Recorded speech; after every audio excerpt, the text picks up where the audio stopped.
जय हिंद साथियों, मैं अनिल कुमार फिर से अपने यूट्यूब चैनल में आप लोगों का स्वागत करता हूं। दोस्तों, आज के सेशन का मेरा जो टॉपिक है वो आपको स्टैटिक जीके का टॉपिक है और इस टॉपिक के अंतर्गत आज हम इसका छठा क्लास करेंगे। इससे पहले भी इसके 5 क्लास हो चुकी है, जो अगर आप नहीं देखे हैं तो हमारे चैनल के प्लेलिस्ट में जाएंगे और आप वहां से देख लेंगे।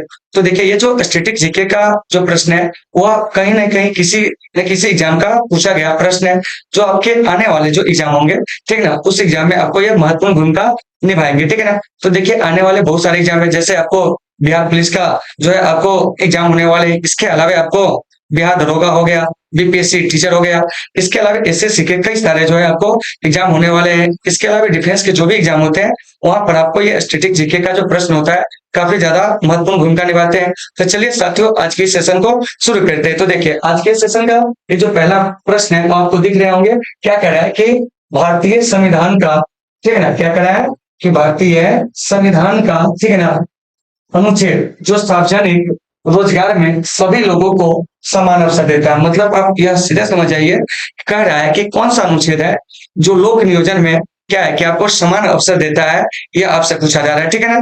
तो देखिए, अनुच्छेद 16 के तहत जो है आपको लोक नियोजन में जो है आपको समान अवसर जो है सभी को दिया गया है, ठीक है ना। इस बात को आपको याद रखना है। फिर देखिए, अनुच्छेद 14 है। अनुच्छेद 14 में जो है विधि के समक्ष समानता क्या है, समानता और विधि के समक्ष संरक्षण, ठीक है ना, दोनों जो है अनुच्छेद 14 के तहत। उसके बाद है अनुच्छेद 15, धर्म, लिंग, इसके अलावा आपको जन्म स्थान आदि के आधार पर जो होगा वो भेदभाव नहीं किया जाएगा। अनुच्छेद 17 जो है इसके अंतर्गत अस्पृश्यता अर्थात छुआछूत का जो है वो आपको क्या किया गया कि आपको अंत किया गया है। तो इन सभी चीजों को आपको बढ़िया से देख लेना है। तो यहाँ से एक बात आती है क्या कि ये जो देख रहे हैं अनुच्छेद 14, 15, 16, 17, 18, यह सब आपको क्या है, तो कहेंगे ये सब समानता के अधिकार के अंतर्गत आने वाले क्या है कि आपको मौलिक अधिकार है। मतलब कि राइट टू इक्वालिटी के अंतर्गत जो आते हैं वो आपको 5 अनुच्छेद आते हैं। कौन कौन? तो देखिए, अनुच्छेद 14, 15, 16, 17, 18। तो अनुच्छेद 18 में जो है वो आपको उपाधियों का जो अंत है वो आपको किया गया है। तो इन चीजों को बढ़िया से आपको समझना है। तो देखिए, तो 1 नंबर प्रश्न का जो सही आंसर हो जाएगा वो आपको सी हो जाएगा। चलिए चलते हैं अगले प्रश्न को। देखिए क्या कह रहा है, फीफा फुटबॉल विश्व कप 2022 का द्वितीय विजेता कौन रहा। यानी कि द्वितीय विजेता कहने का मतलब हो गया कि आपसे पूछा जा रहा है कि आपको उप विजेता जो था वो आपको कौन था, ठीक है ना। तो देखिए, ऑप्शन ए कह रहा है रूस, फ्रांस, क्रोएशिया, उपयुक्त में से कोई नहीं। तो देखिए, इसका सही आंसर हो जाएगा फ्रांस। यानी कि फीफा वर्ल्ड कप 2022 के जो उप विजेता रहे थे वो कौन रहे थे, तो कहेंगे फ्रांस। क्या है? फ्रांस। तो फिर यहाँ से एक बात आएगी कि इसके जो विजेता थे वो कौन थे। तो देखिए, तो विजेता जो थे वो आपको अर्जेंटीना, क्या है, अर्जेंटीना, ठीक है ना। और अर्जेंटीना से याद रखिएगा लियोनेल मेसी जो थे उसके कैप्टन थे, क्या थे, कैप्टन थे, यानी कि जर्सी नंबर 10, ठीक है ना। पूरी दुनिया में जो है आपको फेमस है, याद रखेंगे, ठीक है ना। चलिए, उसके बाद यहाँ से एक बात आती है कि ये जो फीफा है या फीफा है क्या, तो देखिए फीफा जो है ना यह दुनिया में फुटबॉल को नियंत्रित करने वाली क्या है कि आपको एक संस्था है, ठीक है ना। याद रखिएगा कि जिस प्रकार से क्रिकेट जो होते हैं ना, इस क्रिकेट को जो नियंत्रित करती है वो कौन करते हैं जानते हैं, आईसीसी। तो ठीक इसी प्रकार से आपको फुटबॉल को जो नियंत्रित करने वाली संस्था है वो आपको फीफा है, जिसकी स्थापना आपको 1904 में होती है। तो इन चीजों को देख लीजिएगा, ठीक है ना। फिर यहाँ से एक बात आती है कि फीफा का जो वर्ल्ड कप हुआ था 2022 में वो आपको कहाँ हुआ था। तो साथियों, ये आपको कतर में हुआ था। क्या हुआ था? कतर में। मतलब फीफा वर्ल्ड कप 2022 कहाँ होती है? कतर में। और एक चीज याद रखिएगा कि 2026 में, इसमें 2026 में जो फीफा का वर्ल्ड कप होगा वो आपको कहाँ होगा, उत्तरी अमेरिका के जो देश है इसमें आपको अमेरिका, क्या है, अमेरिका, ठीक है ना, कनाडा, क्या है, कनाडा, और मैक्सिको, क्या है, मैक्सिको। इसी तीनों की संयुक्त मेजबानी में जो है वो आपको फीफा का वर्ल्ड कप होगा 2026 में। कहाँ जाते हैं तो वह आपको यानी कि अमेरिका, कनाडा और मेक्सिको में। और इसमें आपको 48 टीम जो होंगे वो आपको हिस्सा लेंगे। क्या करेंगे? 48 टीम जो होंगे वो आपको हिस्सा लेंगे। 2022 तक जो था वो आपको मतलब इस वर्ल्ड कप में आपको मात्र क्या था कि आपको 32 टीमें जो थी वो आपको भाग ली थी, क्या है, भाग ली थी। लेकिन अगले बार से जो है टीमों की संख्या बढ़ाकर जो है आपको कितना कर देना है जानते हैं, तो आपको 48 कर देना है। तो इस सब बात को आपको अच्छे से याद रखिएगा, ये पूछे जा सकते हैं। चलिए अब हम चलते हैं अगले प्रश्न की ओर। तो इस प्रश्न का आंसर समझ गए होंगे कि आपका फ्रांस। हालांकि फ्रांस जो है 2018 में, इससे पहले वाला जो वर्ल्ड कप हुआ था उसका ये विजेता भी रहा था, जो आपको रूस में हुआ था, ठीक है ना। चलिए अब चलते हैं अगले प्रश्न को। क्या कह रहा है? कह रहा है कि कंप्यूटर में सबसे छोटी और तिरपन मेमोरी जो है कौन है। तो देखिए, तो ये आपको कैश है, क्या है, कैश है। तो देखिए, कैश जो है आपको कंप्यूटर का एक ऐसा मेमोरी होता है जो आपको सीपीयू की जो गति होती है उसको क्या कर देता है कि आपको बढ़ा देता है, क्या है बढ़ा देता है। दूसरी बात उसके जो प्रोसेसिंग होते हैं, ठीक है ना, उस प्रोसेसिंग को बढ़ा देता है। तो यहाँ से एक बात आएगी कि ये जो कैश होते हैं ये आपको लगाए कहाँ जाते हैं, तो साथियों ये जो कैश है ये आपको देखिए कि रैम और आपको क्या है कि सीपीयू, क्या है सीपीयू के बीच में लगाए जाते हैं। तो कभी कभी ये भी प्रश्न पूछ लिए जाते हैं कि आपको कैश मेमोरी मिलते हैं कहाँ कंप्यूटर में, तो कहेंगे आपको रैम और सीपीयू के बीच में मिलते हैं, ठीक है। यहाँ से एक बात आई रैम, तो देखिए तो रैम जो है कंप्यूटर का क्या है कि आपको अस्थायी मेमोरी है, क्या है अस्थायी मेमोरी है, अर्थात रैंडम एक्सेस मेमोरी। और कंप्यूटर का जो अस्थायी मेमोरी होता है वो आपको रोम होता है, जिसको हम लोग कहते हैं आपको रीड ओनली मेमोरी। तो इन सभी चीजों को आपको बढ़िया से देख लेना है। तो ये जो 3 नंबर प्रश्न है इसका सही आंसर जो हो जाएगा वो आपको क्या हो जाएगा, तो आपको सी हो जाएगा। तो देखिए थोड़ा सा इसको रिकॉल कर लीजिए, क्या पूछा जाएगा कि कंप्यूटर का जो सबसे तेज मेमोरी होता है कौन होता है, कैश, जो आपको सीपीयू और रैम के बीच में क्या होता है कि आपको लगा होता है, और यह कंप्यूटर की जो गति होती है उसको बढ़ा देती है।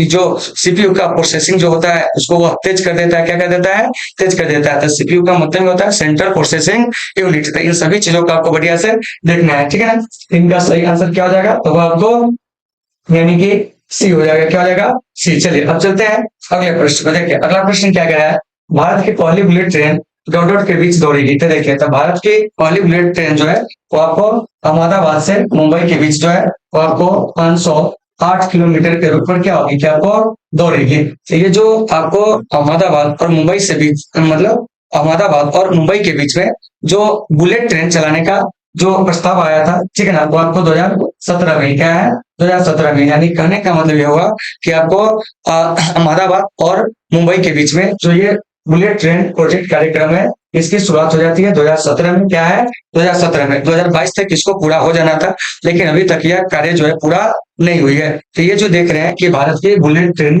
परियोजना यह आपको किस देश के सहयोग से निर्मित हो रही है, तो यह आपको जापान के सहयोग से जो है वो आपको निर्मित हो रही है, ठीक है ना। तो देखिए तो इस रूट पे बन जाने से क्या है, बन जाने से क्या होगा कि अहमदाबाद और मुंबई के बीच के जो दूरी है, क्या है दूरी है, वो आपको मात्र 2 मतलब घंटे में जो है इसको क्या हो सकता है कि आपको पूरा किया जा सकता है। लेकिन अभी यह बनी नहीं है, ठीक है ना, इसको 2022 में बन जाना था। तो देखिए तो इसका सही आंसर क्या हो जाएगा, तो अहमदाबाद से मुंबई। और अहमदाबाद के बारे में याद रखिएगा कि यह गुजरात का क्या है कि आपको सबसे बड़ा जो है वो आपको क्या है शहर है। एनटीपीसी 2016 का यह पूछा गया क्या है कि आपको प्रश्न है, याद रखेंगे, ठीक है ना। और इस अहमदाबाद को हम लोग भारत का मैनचेस्टर भी कहते हैं और भारत का बोस्टन भी कहते हैं, ठीक है ना। चलिए अब चलते हैं अगले प्रश्न, क्या कह रहा है सुनिए। कह रहा है कि भारत का पहला सुपर कंप्यूटर जो है वो आपको कौन है, तो साथियों भारत का जो पहला सुपर कंप्यूटर है वो आपको परम है, क्या है परम है। उसका पूरा नाम है परम 8000, क्या है परम 8000। तो देखिए तो पहला सुपर कंप्यूटर कहेंगे तो आपको परम हो गया, ठीक है ना।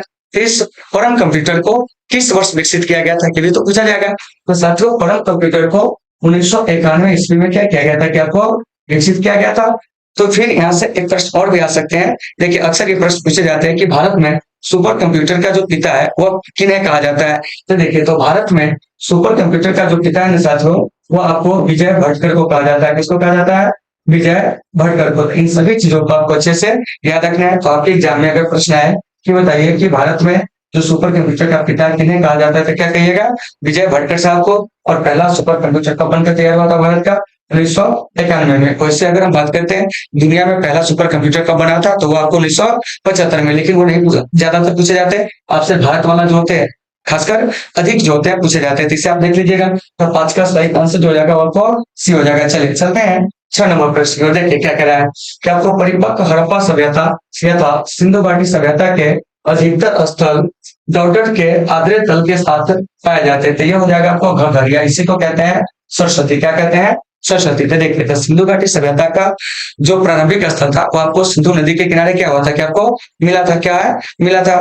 बाद में इसकी जो क्या होते हैं कि स्थल जो होते हैं वो आपको सरस्वती नदी के किनारे भी मिलने लगता है। तब इसको हम लोग सिंधु सरस्वती सभ्यता के नाम से भी क्या कहते हैं कि आपको जानते हैं। लेकिन यहाँ से इस प्रश्न को जो आंसर है उसको छटना एकदम आसान है, क्योंकि यहाँ पे देखिए कि जो भी नदी दी गई है इस नदी का उल्लेख जो है आपको सिंधु घाटी सभ्यता में कहीं है ही नहीं।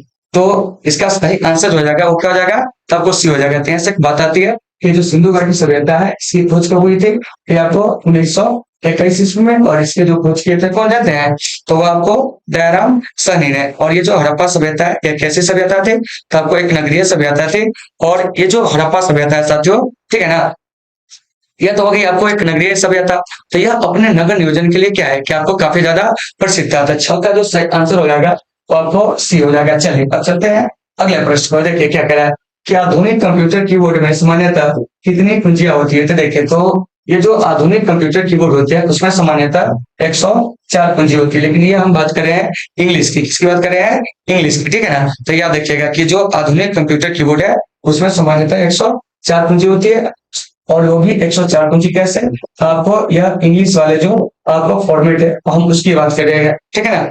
और यह सबसे अच्छा जो होता है माना जाता है, मतलब कि सबसे अच्छा जो है आपको कीबोर्ड पर माना जाता है। तो 104 कुंजी वाला जो कीबोर्ड होता है वो आपको बेहतर माना जाता है। तो इससे आप देख लेंगे तो 7 का सही आंसर क्या हो जाएगा, तो आपको क्या हो जाएगा। चलिए चलते हैं अगले प्रश्न को। देखिए क्या कह रहा है, भारत में उच्चतम मैग्नेटाइट डॉटेड में उपलब्ध है। उड़ीसा, छत्तीसगढ़, कर्नाटक। इसका सही आंसर हो जाएगा आपको कर्नाटक। मतलब कि कर्नाटक में जो है आपको कुछ किस्म के मैग्नेटाइट जो है क्या है कि आपको उपलब्ध है। तो देखिए ये जो मैग्नेटाइट है आखिरकार है क्या, तो ये आपको लोहा का एक अयस्क है, ठीक है ना। तो याद रखिएगा लोहा के अयस्क में आपको हेमाटाइट क्या है, हेमाटाइट, ठीक है ना। इसके अलावा आपको मैग्नेटाइट क्या है, मैग्नेटाइट।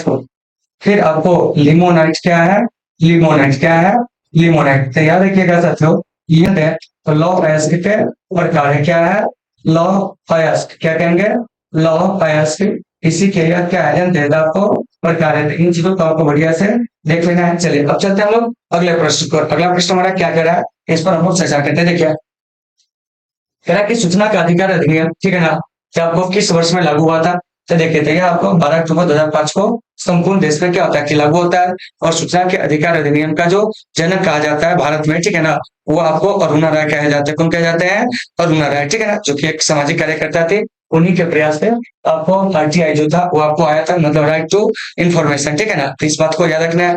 इसका सही आंसर क्या हो जाएगा, तो आपको सी हो जाएगा। चलिए नेक्स्ट क्या कह रहा है, कह रहा है कि निम्न में से कौन एक सर्च इंजन नहीं है। देखिए कह रहा है गूगल, क्रोम, ठीक है ना, याहू, बिंग। तो देखिए तो क्रोम जो है ना वो आपको एक वेब ब्राउजर है। क्या है, वेब ब्राउजर। या देखिएगा कि ये जो देख रहे हैं क्रोम, ये क्या है, कहेंगे यह आपको एक वेब ब्राउजर है। क्या है, वेब ब्राउजर है। बाकी इसमें जो देख रहे हैं गूगल, याहू, बिंग, ये सभी जो है आपको सर्च इंजन है। तो देखिए तो ये जो आप गूगल देख रहे हैं, तो गूगल एक सर्च इंजन है। इसकी जो स्थापना होती है कब, तो आपको 1998 में, कितना में, 1998 में।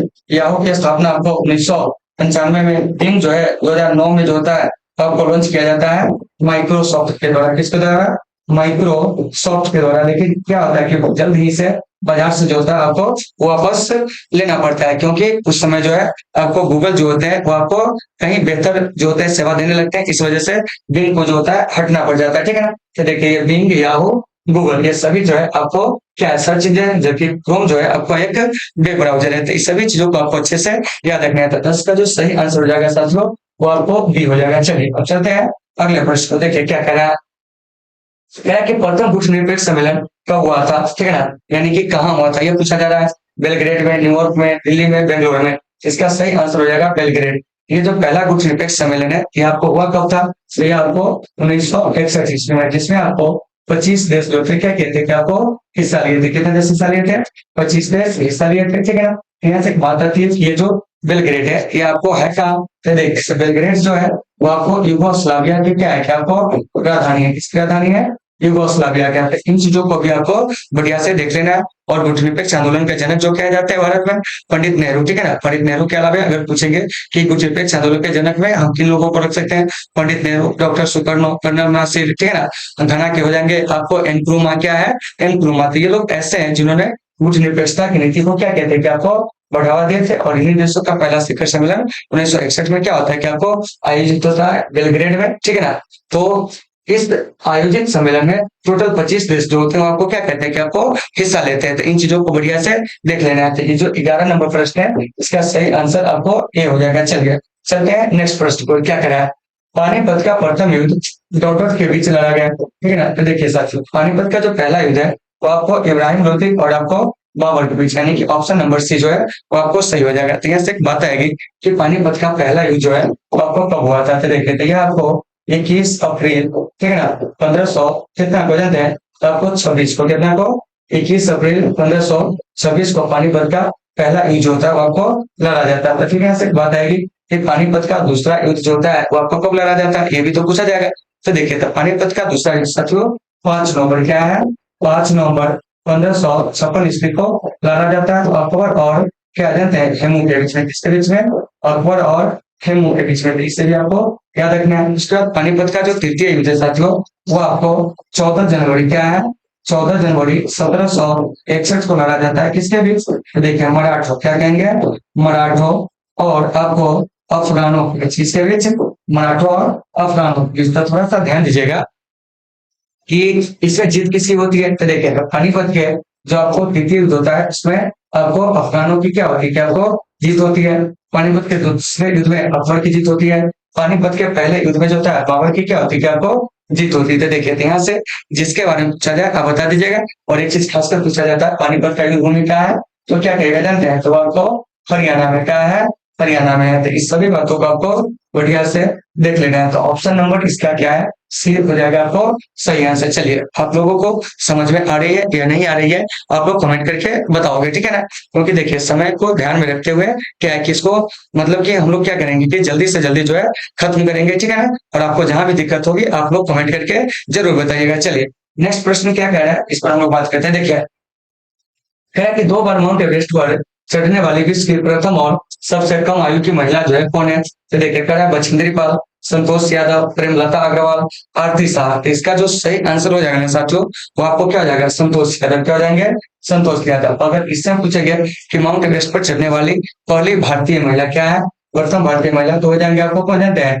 तो आपको मतलब बछेंद्री पाल। क्या है, बछेंद्री पाल। और उसके बाद अगर पूछा जाए कि बताइए कि आपको विश्व की पहली महिला कौन है जो माउंट एवरेस्ट पर चढ़ी थी, तो वह आपको जुंको तेबे जो कि जापान की थी, जो 1975 में क्या है कि एवरेस्ट फतह की थी। तो इस सब बात को याद रखना है। तो ये जो 13 नंबर प्रश्न है इसका सही आंसर क्या हो जाएगा, तो आपको बी हो जाएगा। क्या हो जाएगा, बी हो जाएगा। असंतोष यादव जो है आपको भारतीय महिला थी, क्या थी, भारतीय महिला। चलिए अब हम चलते हैं इससे आगे क्या कर रहा है, सुनिए।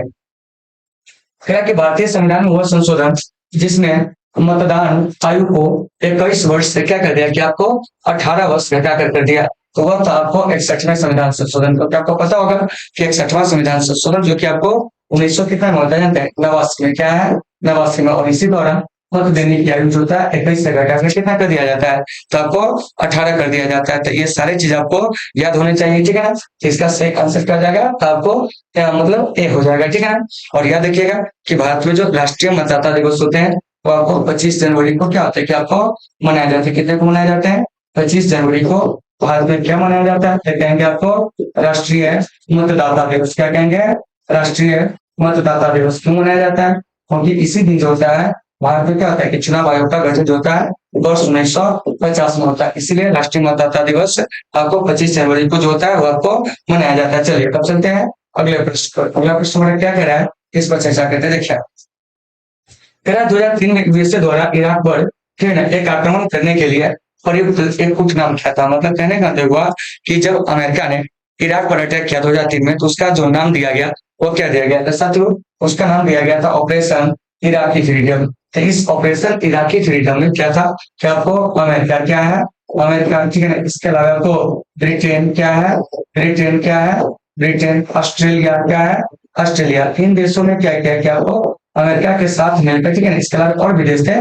मुख्य देश की हम बात बता रहे हैं, ठीक है ना। ये सब इराक पर क्या कर देता है कि आपको अटैक कर देता है और सद्दाम हुसैन के शासन को क्या करता है कि आपको समाप्त कर देता है, ठीक है ना। तो यहाँ पर जो अमेरिका जो अटैक किया था ना वो आपको कहा था कि इराक जो है विश्व शांति के लिए खतरा है, कि यह कई सारे जो है आपको जनसंहारक हथियार जो है वो आपको बना लिया, यह एक बहाना दिया। और इसी का बहाना कर कर अमेरिका जो था क्या कर दिया कि इराक को 2003 में अटैक करके बर्बाद कर दिया, ठीक है ना। तो ये सभी चीजों को आपको अच्छे से याद रखना चाहिए। ये जो 15 नंबर प्रश्न है इसका सही आंसर क्या हो जाएगा, तो आपको डी क्या हो जाएगा, बी। चलिए अब चलते हैं अगले प्रश्न को। देखिए क्या कह रहा है, भारत में मैग्नीज का अग्रणी उत्पादक राज्य कौन है। तो देखिए भारत में मैग्नीज का जो अग्रणी उत्पादक राज्य है वो आपको ओडिशा है। कौन है? ओडिशा। और याद रखिएगा कि मैग्नीज का जो मतलब प्रयोग होता है वो आपको लौह इस्पात बनाने में क्या होता है कि सबसे अधिक किया जाता है, ठीक है ना। इसके अलावा बैटरियों में भी मैग्नीज का क्या किया जाता है कि आपको प्रयोग किया जाता है, ठीक है ना। इसके अलावा आपको दवा बनाने में भी मैग्नीज का क्या होता है कि आपको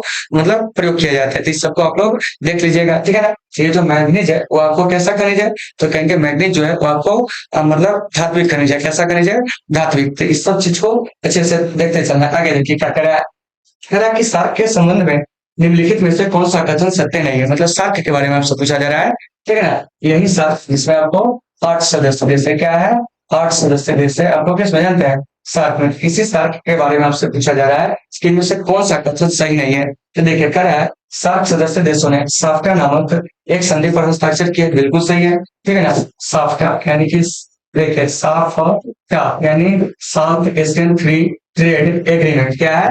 एग्रीमेंट। मतलब कि दक्षिण एशिया के जो देश है सार्क के, वो अपने में व्यापार के लिए इस समझौते को किया, बिल्कुल सही है। इसका पहला सम्मेलन बेंगलोर में हुआ था, ये गलत है, क्योंकि इसका पहला सम्मेलन जो होता है साथियों वो आपको यहाँ काम करना होता है, यहाँ काम है, ठीक है ना। यहाँ पर क्या कह रहा है कौन सही नहीं है, इसका सही आंसर क्या रहेगा? बी। चलिए अन्य थोड़ा सा ऑप्शन उस पर भी मतलब विचार कर लेते हैं। इसका मुख्यालय नेपाल के काठमांडू में है, बिल्कुल सही है, क्या है? बिल्कुल सही है। उसके बाद है आपको सार्क की स्थापना जो है 1985 में हुई थी, खत्म हुई थी 1950 में। तो ये कथन भी जो है वो आपको क्या है? बिल्कुल जो है वो आपको सत्य सत्य है, क्या है? सत्य है, क्योंकि सार्क की स्थापना 7 से 8 दिसंबर 1985 को थी और इसका मुख्यालय जो था काठमांडू में क्या किया जाता है कि आपको स्थापित किया जाता है। तो इन सभी चीजों को आपको बढ़िया से देख लेना है। तो 17 का जो सही आंसर हो जाएगा वो आपको क्या हो जाएगा जानते हैं? तो आपको बी हो जाएगा, ठीक है ना। और 7वां सदस्य देश कितने हैं? तो आपको 8वां सदस्य देश कौन बना था? अफगानिस्तान का बना था 2007 में। इस सब बात आपको देखना है। चलिए आगे क्या कह रहा है सुनिए। कह रहा है कि ब्रिक्स का मतलब क्या है। तो ब्रिक्स जो है दुनिया की उभरती हुई अर्थव्यवस्थाओं का क्या है कि आपको एक जो है आपको समूह है। तो इसमें जितने भी देश देख रहे हैं ना सबका जो है नाम जो है आपको अंग्रेजी के जो पहले आपको संकेताक्षर है उसी में क्या है कि आपको लिखा गया है। जैसे देखिए बी, तो बी से हो जाएगा आपको ब्राजील। तो आपको ब्राजील ढूंढना है। तो देखिए तो ब्राजील सब में है, क्या है? सब में है। उसके बाद देखिए 8 हो जाएगा रूस। तो देखिए रूस भी जो है सब में है, क्या है? सब में है, ठीक है ना। उसके बाद है आई से इंडिया। तो देखिए भारत ढूंढना है, तो भारत भी ढूंढ लिए, ठीक है ना। तो देखिए तो यहाँ सी में तो यहाँ पर नहीं है, तो समझिए तो ये तो ऑप्शन खैर हो भी नहीं करेगा। अब हमको तीनों में चुनना है। तो देखिए सी से जाएगा चीन, क्या जाएगा? चीन। तो देखिए तो चीन इसमें है, ठीक है ना। इसमें नहीं, इसको हटा दीजिए, ठीक है ना। ये तो ऑलरेडी पहले ही से हट चुका है, ठीक है ना। ये हो जाएगा, क्या है? ये। तब देखिए हमको ढूंढना है आपको ए और डी में, क्या है? ए और डी में। और एस से जो हो जाएगा आपको दक्षिण अफ्रीका। तो यानी कि ऑप्शन नंबर जो है आपको ए इसका क्या है कि आपको सही हो जाएगा। मतलब ब्रिक्स में जो सदस्य है ब्राजील, रूस, भारत, चीन और दक्षिण अफ्रीका। तो यहाँ से एक बात आती है कि ब्रिक्स का जो गठन होता है वो आपको कब होता है। तो साथियों ब्रिक्स का जो गठन होता है ना वो आपको यानी कि 2006 में, क्या है? 2006 में। लेकिन इसका जो पहला सम्मेलन होता है साथियों वो आपको 2009 में रूस में, क्या होता है? रूस में। तो इन सभी चीजों को आपको मतलब अच्छे से जो है आपको याद रखना है। तो उम्मीद है कि आप इसे समझ गए होंगे, ठीक है ना। चलिए अब यहाँ से एक चीज और पूछा जाएगा कि दक्षिण अफ्रीका जो है आपको ब्रिक्स में कब जुड़ा था। तब ये तो इसका नाम ब्रिक्स पड़ा। तो दक्षिण अफ्रीका 2010 में जुड़ा था। तो इस सभी बात को आपको अच्छे से याद रखना है। तो 18 का सही आंसर हो जाएगा वो आपको ए हो जाएगा। चलिए अब चलते हैं अगले प्रश्न को। देखिए क्या कह रहा है 19 नंबर प्रश्न, थोड़ा सा आपको समझना होगा। देखिए कह रहा है 1929 लाहौर, क्या कह रहा है? 1929 लाहौर कांग्रेस सत्र के बारे में कौन सा कथन सही है गलत है, मतलब आपको विवेचना करना है, मतलब कि उससे विचार करना है कि इसमें से कौन सा चीज सही है कौन सा गलत है। तो देखिए कह रहा है कि इसकी अध्यक्षता जवाहरलाल नेहरू द्वारा की गई थी, बिल्कुल सही है। बताया था कि कांग्रेस के 1929 के अध्यक्ष था, 1936 के अध्यक्ष था, 1937 के अध्यक्षता जो किए थे आपको कौन? जवाहरलाल नेहरू। इसने पूर्ण स्वराज या पूर्ण स्वतंत्रता की क्या की? घोषणा की। ये भी क्या है? बिल्कुल सही है। इसने 26 जनवरी 1930 को स्वतंत्रता दिवस के रूप में मनाने का निर्णय लिया, बिल्कुल सही है। गांधी जी ने करो या मरो का नारा का आह्वान किया, गलत है, क्योंकि ये 1942 में किए थे। तो देखिए इसका कथन 1, कथन 2, कथन 3 सही है। तो 1, 2, 3 जो है किसी में है, तो आपको सी में, क्या है? सी में। तो इसका सही आंसर क्या हो जाएगा? तो आपको सी हो जाएगा, क्या हो जाएगा? सी हो जाएगा। तो देखिए तो ऐसे कथन वाले प्रश्न भी आपसे पूछे जाएंगे। तो इसके लिए क्या होगा कि आपको डीपली नॉलेज होना जरूरी है। तो देखिए यहाँ पर क्या करा है कि पंडित जवाहरलाल नेहरू ने क्या किया था? 1929 के कांग्रेस के अध्यक्षता किए थे, बिल्कुल सही है। इसमें पूर्ण स्वराज्य की मांग की गई थी और 26 जनवरी 1930 को संपूर्ण देश में पहली बार जो था आपको स्वतंत्रता दिवस मनाया गया था। तो यह देखिएगा जवाहरलाल नेहरू आजादी से पहले 3 बार आपको कांग्रेस के क्या बनते, क्या आपको अध्यक्ष बनते, क्या है? अध्यक्ष बनते। देखिए कब कब बनते हैं? इसे भी देख लीजिए 1929 में, 1936 में, 1937 में। तो देखिए 1929 में बनते हैं, कहाँ जाते हैं तो आपको लाहौर अधिवेशन में क्या बनते हैं, लाहौर अधिवेशन में। 1936 में आपको लखनऊ अधिवेशन में क्या बनते हैं, लखनऊ अधिवेशन में। और 1937 में जो बनते हैं वो आपको फैजपुर अधिवेशन में, किसमें बनते हैं, फैजपुर अधिवेशन में, ठीक है ना। तो इन चीजों को आपको बढ़िया से देख लेना है, किसमें बनते हैं तो आपको फैजपुर क्या कहेंगे, फैजपुर अधिवेशन में। तो यहाँ से आप और भी चीज को याद रखिएगा कि 1929 के जो लाहौर अधिवेशन हुआ था, इसमें कौन सा मांग रखी गई। 1936 में कांग्रेस ने जो था आपको आधिकारिक रूप से संविधान की मांग किया था अंग्रेजों के सामने। 1937 का अधिवेशन फैजपुर जो गांव में होने वाला पहला अधिवेशन था। तो इन सभी चीजों को आपको देख लेना है। चलिए तो ये जो प्रश्न है इसका सही आंसर पहले जान लीजिए, सी यहाँ से अपना देख लीजिए। अगला क्या करा सुनिए, अंतर्राष्ट्रीय योग दिवस डॉट डॉट को मनाया जाता है। तो देखिए अंतर्राष्ट्रीय योग दिवस जो है साथियों 21 जून को मनाया जाता है। तो यहाँ से प्रश्न आएगा कि अंतर्राष्ट्रीय योग दिवस कब से मनाया जाता है। तो यह आपको 2015 से, कब से मनाया जाता है 2015 से। और हाल फिलहाल जो है आपको जून के मंथ में यह मनाया गया था, ठीक है ना, जिसमें आपको प्रधानमंत्री जो थे वो आपको उत्तराखंड में जो थे आपको योग दिवस को सेलिब्रेट किए थे। तो इस चीज को याद रखिएगा। चलिए अब चलते हैं अगले प्रश्न पर। अगला प्रश्न क्या करा है समझिए, कह रहा है कि भारत में हड़प्पा सभ्यता के दूसरे सबसे बड़े नगर की खुदाई जो है कहाँ पर हुई थी। मतलब यह कहा जा रहा है कि हड़प्पा सभ्यता का नगर जो है वो आपको भारत से भी मिला है, पाकिस्तान से भी मिला है, अफगानिस्तान से मिला है, ठीक है ना। तो यहाँ पे पूछा जा रहा है कि भारत में हड़प्पा सभ्यता का दूसरा सबसे बड़ा नगर कौन है, यह पूछा जा रहा है। तो साथियों ये हो जाएगा आपको धौलावीरा, जो कि आपको गुजरात में, क्या है, गुजरात में है, ठीक है ना। कहाँ है, गुजरात में। तो पहला कौन है, तो पहला आपको राखी गढ़ी, क्या है, राखी गढ़ी। अगर आपसे प्रश्न पूछा जाए तो बताइए कि भारत में हड़प्पा सभ्यता के जितने भी नगर है उसमें सबसे बड़ा नगर कौन है, तो क्या कहेगा, राखी गढ़ी। और दूसरा स्थान पर कहेंगे तो आपको धौलावीरा। तो इन चीजों को आपको याद रखना है। ये लोथल का है, ये लोथल भी आपको गुजरात में, कालीबंगा राजस्थान में, साइमाबाद जो है वो आपको कहा जाता है, ये आपको पाकिस्तान में, कहा है, पाकिस्तान में, यानी कि पश्चिमी बलूचिस्तान, सॉरी टाइमाबाद कहते हैं पाकिस्तान में, सॉरी ये आपको महाराष्ट्र में, कहा है, महाराष्ट्र में, ठीक है ना, कहा है, महाराष्ट्र में, ठीक है ना। तो इस चीज को आपको अच्छे से याद रखना है, ठीक है ना। तो यहाँ से सुतकांगेडोर कहेंगे ना तब वो हो जाएगा आपको कहा जानते हैं, तो आपको पश्चिमी बलूचिस्तान यानी कि पाकिस्तान में, ठीक है ना। तो देख लीजिए, तो यहाँ से मिला लीजिएगा। हड़प्पा सभ्यता के सबसे बड़े नगर कहेंगे तो आपको कौन जाते हैं, भारत में राखी गढ़ी, दूसरा तो आपको धौलावीरा। तो यहाँ देखिए ऑप्शन में राखी गढ़ी नहीं दिया है, इसलिए इसका सही आंसर क्या हो जाएगा, तो आपको धौलावीरा हो जाएगा। कौन कहा है इसे भी जान लीजिएगा। उत्तर जो है ये आपको गुजरात में, क्या है, गुजरात में। कालीबंगा कहाँ है तो आपको राजस्थान में। तीसरा आप लोग देख लीजिएगा, ठीक है ना। और वो कॉम्पिटेटिव है इसलिए हम इस पर ज्यादा जो है चर्चा नहीं करें, क्योंकि आप ये सब पहले से भी पढ़े होंगे, ठीक है ना। यहाँ बस आपका एक प्रकार से समझिए कि हम रिवीजन जो है वो आपको करवा दे रहे हैं। चलिए अगला देखिए क्या कह रहा है। दिल्ली सल्तनत का पहला सुल्तान जिसे बगदाद के खलीफा द्वारा मान्यता मिली वो कौन था, तो वो आपको इल्तुतमिश था। और एक चीज याद रखिएगा, ये जो इल्तुतमिश है इसका कार्यकाल क्या था, यानी शासन था। तो ये आपको 1211 से 1237 ईस्वी तक दिल्ली की गद्दी पर क्या किया था, क्या आपको शासन किया था। यहाँ पर और भी लोग हैं, उसके शासन काल को भी जान लीजिए। जैसे देखिए मोहम्मद बिन तुगलक, ठीक है ना। तो ये 1325 से 1351 ईस्वी तक क्या किया था, क्या आपको शासन किया था। अलाउद्दीन खिलजी, क्या है, अलाउद्दीन खिलजी, यह आपको 1296 से 1316 ईस्वी तक क्या किया था, क्या आपको शासन किया था। तो देखिए तो ये सभी चीजें आपको याद होनी चाहिए। उसका कुतुबुद्दीन ऐबक, तो देखिए कुतुबुद्दीन ऐबक का जो शासन काल है, ठीक है ना, 1200 से 1210, ये सभी आप याद रखिएगा। और यही कुतुबुद्दीन ऐबक जो होता है वो आपको दिल्ली सल्तनत की क्या करता है, कि आपको स्थापना करता है, क्या कहता है, स्थापना करता है। और ये जो इल्तुतमिश होते हैं कुतुबुद्दीन ऐबक के दामाद होते हैं, कौन होते हैं, दामाद होते हैं। तो इन सभी बातों को आपको बढ़िया से देख लेना है। तो देख लेते हैं ये जो 22 नंबर प्रश्न है